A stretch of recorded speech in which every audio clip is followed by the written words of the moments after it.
Zach, we're live. No intro, no music, no skipping. You wanted something wild, right? Tuesday, live. Big Tuesdays, are you ready? Real chills, dead ball crushing spills. You pay for the whole seat, but you only need the edge. I am so excited today because what we're talking about is so crucial in business. And it comes down to you either have more time or you have more money. And when you have more money, you decrease how much time you need to get to where you want to be. This is Now you this is chose, a yeah. Go ahead. I'm sorry. I was gonna say you chose this topic today, so I'm excited because I know you have something in mind. Some you're gonna bring it all. We're bringing the fire. This is where the big boys and the big girls that put their daddy pants, their mommy pants on.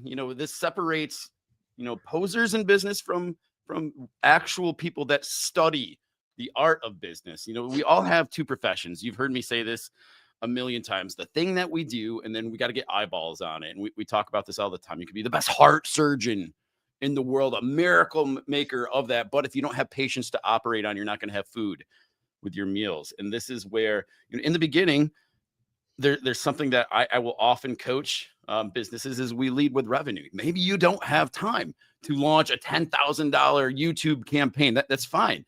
You don't have the money to do that. What can we do? And so especially when you're starting out, or if you get knocked down, which happens all the time, you and I have both been knocked down in business where we're king of the world, doing all the things, and then boom, something happens. If you have more time than you have money, there's certain things that you should be focused on. Now, when we're talking about local businesses, number one is always going to be the database. Are you nurturing that database? This is the most valuable thing. And even when you have more money than you have time, that database is mission critical. The campaign that we run to those people to stay in front of them so they know us, they like us, they trust us, they believe we have the best solution for them. Are we doing that? Are we intentional? If you're just starting out in business, this is one of the first exercises. When I was running a real estate team, my expectation was day one, when you show up, you're going to have 250 names. You're going to have 250 addresses. You're going to have 250 cell phone numbers. And you're going to have 250 email addresses, because I knew that database was critical. And I knew when they nurtured that database properly, they'd get 10 transactions, or 10 to 15 transactions out of just that database. I love it. So let me ask you this. I had us with some music in the background to keep us. Anyways, so let me ask you this. So nurturing your database, that's going to be time part of it, right? Yeah. Let's talk about, if you had more money, what's the best way? How do you leverage that side of, like, all right, look, I know I have 250, 1,000, 10,000 people in my database. If I had more time, yes, I'm going to create the emails. I'm going to launch the emails. I'm going to do all this stuff. If I had more money, how would I leverage that piece of it? If I had more money, and how do I nurture my database using more money than my time? That's a great question. There's the four types of traffic that we talk about. The most valuable, we already talked about, traffic that we own. This is our database. It's so much easier just to love on those people and work on those people. And it's fairly cheap, because I can send out an email. I can pick up the phone, I can go show up to their house with, some sort of gift. But the other types of traffic out there, traffic that we earn is another one that if you have more time than money, we'll come back to that. But traffic you pay for, this is the easiest, simplest way. You want to scale your business. You want traffic now, not yesterday. Ads. Oh my gosh. Ads are the fastest way to get a quick response. You got this idea that you think's going to just like cook with gas. You've developed the slap, the story, the solution. You put that ad out there, you run traffic to your offer, you're going to have instant feedback. Either it's going to be a winner or it's going to be a loser. And so the fastest way to success is always going to be ads, but ads are expensive. Ads can quickly bankrupt you. Ads will put you in the red. And so there's an art to it now. Back in the day when Facebook first came out with ads, like, they were just stupid cheap. It was like everyone was printing money, but Zuckerberg wanted a nicer boat. The people at Google, they wanted nicer boats. And so, like, things got way more expensive. this time of year, we're coming up on Christmas right now. This is December when we're recording this. There's a lot of people that are running ads out there. We're seeing this right now with our clients. The lead costs are going up right now. Yeah, I think that you're exactly right. Say you have an idea, you put it together, you want to test out this offer, this new thing that you want to do. The fastest way to test it out is absolutely ads. When I was thinking about the databases, how do you nurture your database using more money than time? I mean, there's things that we can do inside of, again, ads that increase us the visibility that we need to be in front of our database. So on the ads perspective, we create what they call custom audiences. We take our database and we put it into Google, we put it into Facebook, Instagram, TikTok, and we say, find these people using their name, address, phone number, email address. Find these people, put them in a bucket. And then when I have an offer, I want to put my offer in front of that bucket. And that is the fastest way to get in front of them, especially when people are using, depending on what specific platform they're on. If it's LinkedIn, if it's Facebook, if it's now TikTok's the thing that's blowing up right now. You could create your custom audience of your database and get your message out to them right in front of them, and so that they see it. One thing that I think about when I hear about emails is I think of when, because a lot of people will come to us, right? And they'll say, I heard it the other day from a client that said, well, my email list, I don't even know. I don't even check my own email. And he was literally saying this. He said, I don't really check my own email. I know, these one people, they're always sending me stuff. And I know it's always a promotion. I kind of bypass it. I don't even know if I look at it. But there's something about when Nike sends me an email and I want to know about the new shoe or the new, athletic gear that's coming out. And when he said that, I was like, oh my gosh, you hit on something so key. It's not necessarily how big your database is, it's the relationship that you have with your database. If you provide value to your database, they're going to open and listen, right? And I think I was at a Funnel Hacking Live one time when someone gave that same analogy. He said, if your mother sent you an email, would you open it? It's like, yeah, of course, my mother, right? It's like, but if if some company sends you an email, you might look, you're like, this is not important, right? And I do that through my own email list. I'm like, okay, promotion, delete, delete, delete, delete, delete. But there are some emails that I get that I know they come from a specific person, and I'm like, oh, Zach sent me an email. Let me see what that email's about. Let me read it. Whatever. Then I quickly delete it. Like I skim, then delete. But the whole point is, if we are I guess when it comes from an email's perspective, and having more time and trying to connect with them, it's about the relationship and the value that you provide that's going to get your open rate way higher. It really is. And if I was building out a business, and again, I had more time than money, I am taking a very close look at emails. I am notorious for hating emails. However, email makes me so much money as an entrepreneur. It prints money. And the cool thing about the email, again, we've seen this happen with Facebook, with YouTube. Like they just shut down accounts. Sometimes it's deserved, sometimes it's not deserved. And so you have this winning thing that you're crushing it with on one of these platforms, and they blacklist you.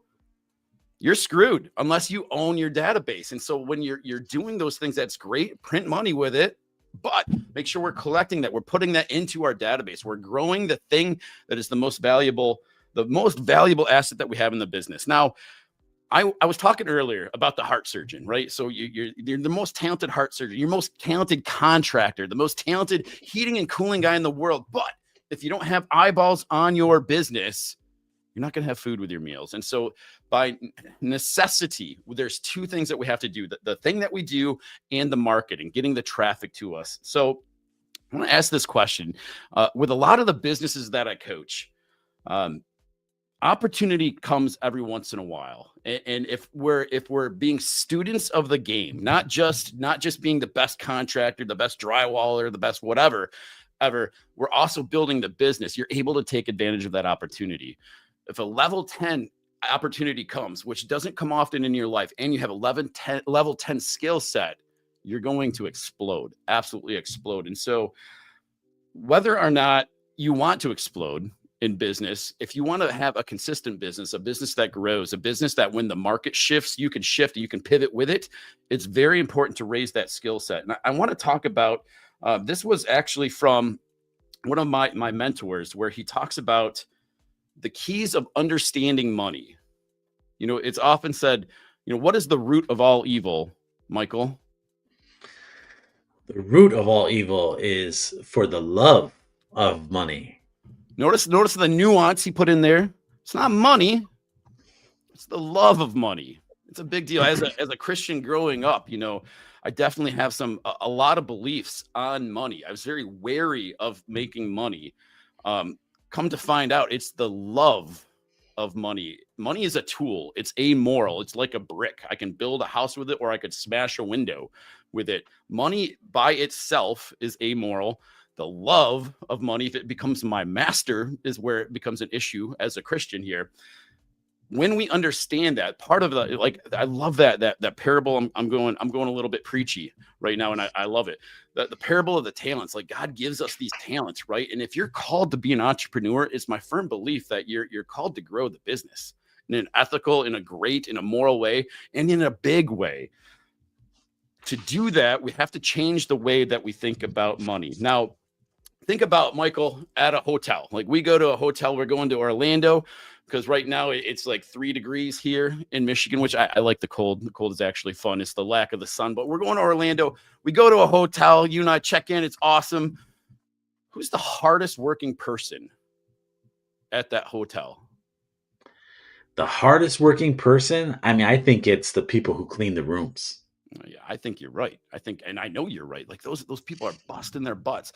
They get paid the least amount of money. Now, these are the implementers. Now, there's nothing wrong with being an implementer, but, like, ultimately, what are they doing? They're trading their time for money. They're trading their muscles, the things that they're doing for money. And if you look at it, if this is the job that you're doing, think about it as a drywaller. If this is the only thing you're doing, you're putting up drywall, or you're a remodeler, but you're the guy that swings the hammer the whole time. Nothing wrong with that, but you're going to be somewhere between minimum wage and $80,000. Now, going above that, the next level is what we call unification. Now, this is where you start to manage these people. The person at that hotel, to use that example, they're getting paid somewhere between 40 to, depending on the hotel, $250,000 a year. Now, they manage these people. They run the orchestra to make sure everything stays clean. Above that, and this is where it starts to get really fun, is communication. So we have implementation on the bottom, implementers. We have unification, and then we have communication. This is where we start to use our mouth, the words that we have, to make money. And now, when you do that, you can expect between 100,000 and really 100 million. And I can go through a bunch of examples. You think of, like, Tony Robbins. He's a great example of this, where he's using the words that he comes up with to make money on this. The final level, the top level, you're going to love this one. What do you think it is? Who it's like, if The thinker. the elite of the elites, who are the people that make, the billionaires? Think of a couple of billionaires that you know. Well, I think they're the visionary people, the thinkers, the mind. Imagination. You hit the nail on the head. These are the imaginers, right? They use their mind, and then they use money. They make between 100 million and billion. So Elon Musk, love him or hate him, Elon Musk is one of these guys where he comes up with this vision. I want to go to Mars. So what am I going to do? I'm going to build an electric car company, because I can run electric cars on there. I'm going to build a tunneling thing so I can tunnel in Mars. Solar power on it. What else am I missing with him? SpaceX.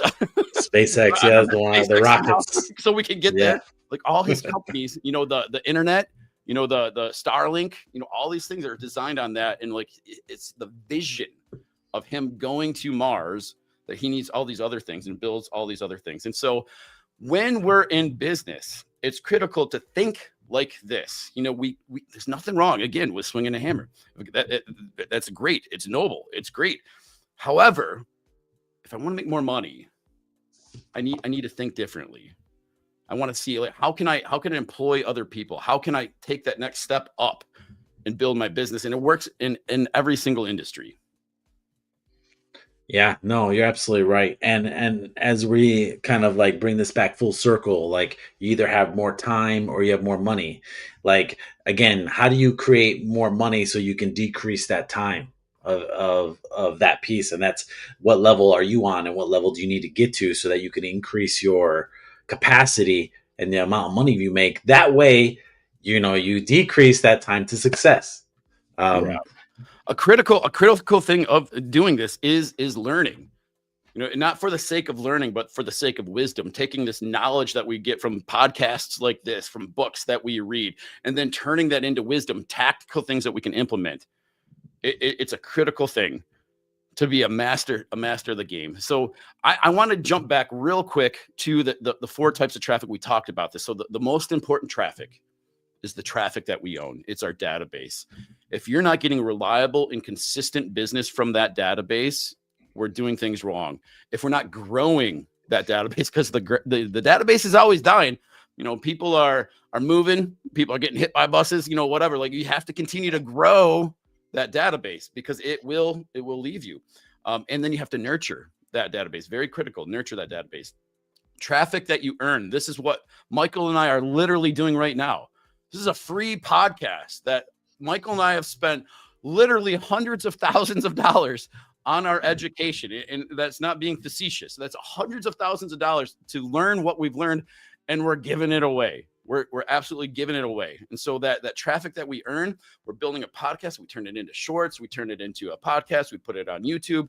It gets eyeballs on us. This is we're taking our time, though. We're earning this, right?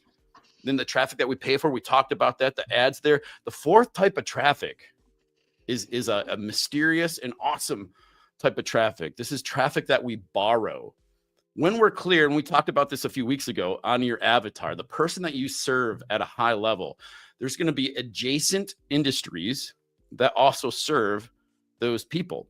And so if you can create a partnership with those people, then you can open up a whole different database where they already have rapport with that person, and that person can say, yeah, Michael, he's the guy. He's amazing. One of the things that Michael does on the side, he's a real estate investor, right? And so with the real estate investing, he's got a partnership with the wholesale. I'm drawing a blank. Help me out. The wholesale. the Nexa This is people, where we go.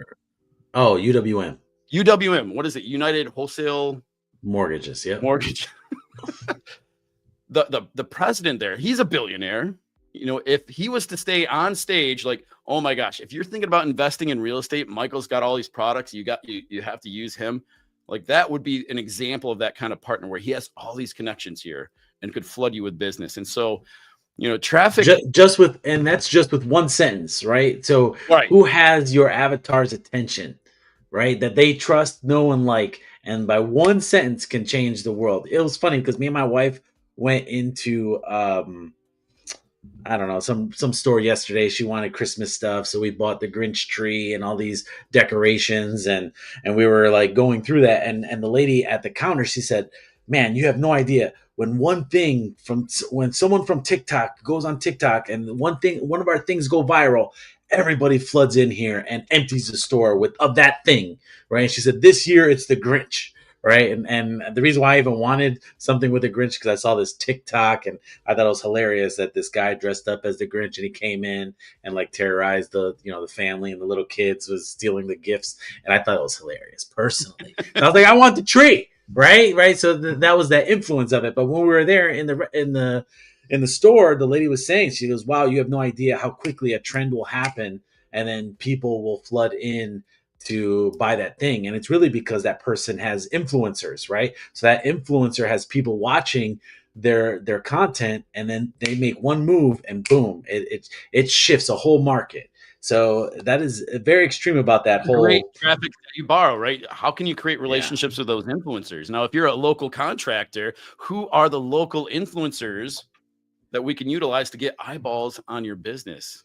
And what's fun is that there's a whole podcast we should do on this. Some of the big influencers out there that have millions and millions and millions of followers, they might not have the time of day for you, but there's a ton of what we call micro influencers.